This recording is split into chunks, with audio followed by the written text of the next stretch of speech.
it's really hard to justify, isn't it, why WA should get these extra billions of dollars when they're also benefiting from the rivers of gold that come from iron ore royalties. And again, that was something that the Commonwealth Grants Commission pointed out, that Victoria was a state that didn't benefit from those royalties, which is why it got more this time around. The decision to put in a better off overall test was part of the decision around WA, which at the time that that flaw underneath their GST was made was to make it a fairer system. It's not fair, the Commonwealth Grants Commission takes that into account when it makes its decisions.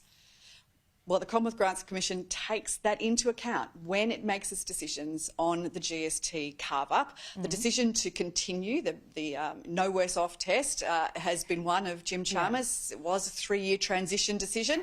It's now been extended for another 3 years. That's really a decision for that's a question for him.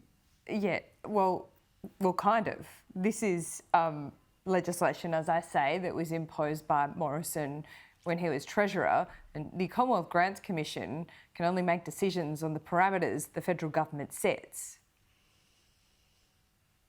And this was a decision made at the time, in the circumstances of the time, and it was seen to be a fair decision at that point in time because WA was essentially punching above its weight but receiving less GST notionally than the rest of the country. Now, the decision to continue on with that decision is one for the government.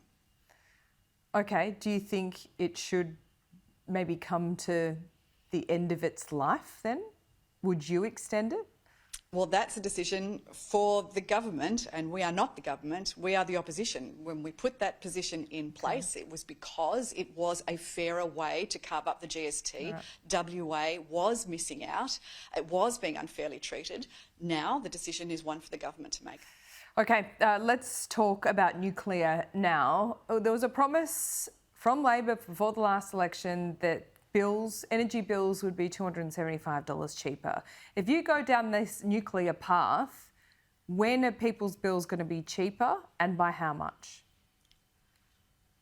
Well, the decision to follow the nuclear path, as you put it, is one that is not ideological. Essentially, the decision is one about the energy mix, making sure that we have a reliable energy, but we also have more affordable energy in the long term, as well as cleaner energy.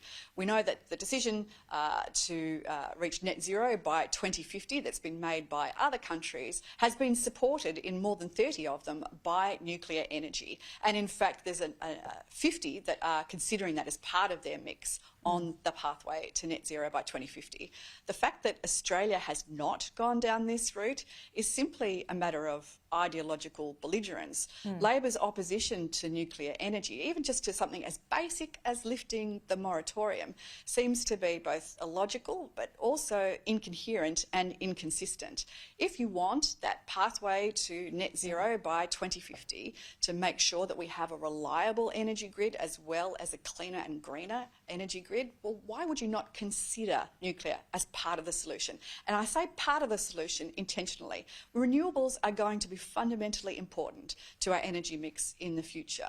But why would you discount an emissions-free technology that could potentially deliver cleaner, greener and cheaper energy in the long term? Well, the Coalition had 10 years in power to prosecute this important idea.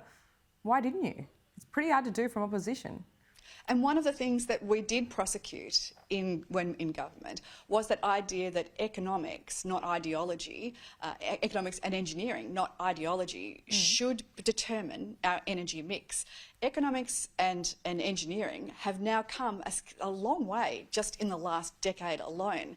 And we're now looking at these small modular nuclear reactors as well as new traditional reactors that may potentially have the ability to provide that baseload power that will make our grid more efficient, that will make our grid more reliable, but also deliver cheaper energy in the future. Is it something that we can be able to switch on tomorrow? I mean, it's 10 years But plus, why would we not?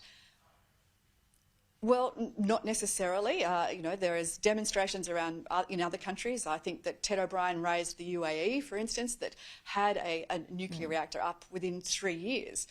Now, Could we do that here? There's an awful lot of hurdles to jump and hoops to go through before that period of time. But the first one, surely, would be lifting the moratorium on nuclear energy in this country that would at least allow the market to make those decisions that, you know, and again, you know, why would you not have something that could potentially provide efficient, safe, reliable power at a cheaper price in the long term? Okay.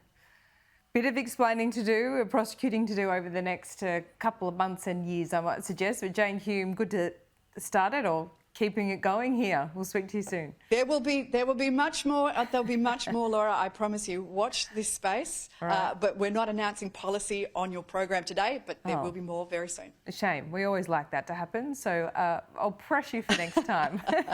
We'll see you soon, Jane.